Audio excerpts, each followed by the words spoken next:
All right, so I guess it's time to talk about the Super Series cards again.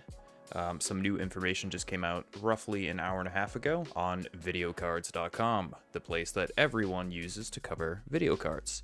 So let's go over some of these new leaks or information that's coming from video cards. So before I go over this, I just want to say that a lot of this information has been out and about for a while now. You could find this on many of the YouTuber channels that leak stuff like Graphically Challenged, Red Gaming Tech. This kind of information has been out there. This is pretty much confirmed at this point, as far as I know. We have a pretty close release date coming up. A lot of these are coming up within the next couple of weeks. You have the 4070 Super, January 17th, the 4070 Ti Super, worst name ever, January 24th, and the 4080 Super on January 31st.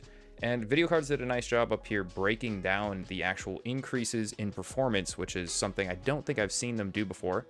You have a 5.3% increase of cores on the 4080 Super, 10% increase on the 4070 Ti Super, which I want to talk about that card, and 21% on the 4070. So the only card here I think actually finally makes sense is the 4070 Ti Super, the worst named video card out of the bunch. So the 4070 Ti Super, in theory, should be kind of like the best model that comes out of this lineup. And the reason I say that is because it's pushing towards that 4080 performance, and I doubt that they're going to lower the price that much. I feel like it's probably going to slide in right around the price of the 4070 Ti, which here in the United States is roughly around $800. They kind of go from $800 to $900 depending on which model you buy.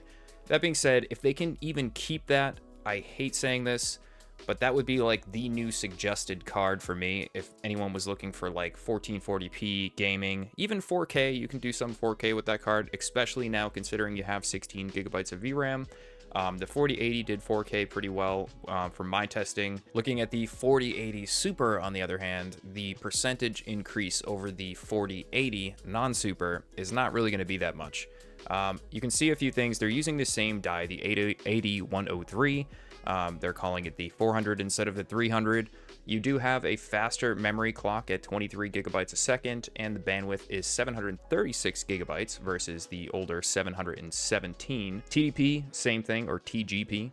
And then coming to the memory, we're looking at the same exact 16 gigabytes, so you're not getting an increase there. And then the CUDA cores, you have a 5.3 increase going from 9,728 to 10,240. So this is not going to be a massive increase. It's probably just going to slide in the current existing price and replace the 4080. I don't really know why they're doing this other than like possibly marketing, but this doesn't seem like a 4080 Ti, if you want to call it that. Whereas the Turing architecture, the 2080 Super, was quite a jump over the 2080. So some people were expecting a bigger performance jump on the 4080 Super. I don't think we're going to see that. Going down to the 4070 and 4070 Super, this is a decent performance increase, 21% more cores.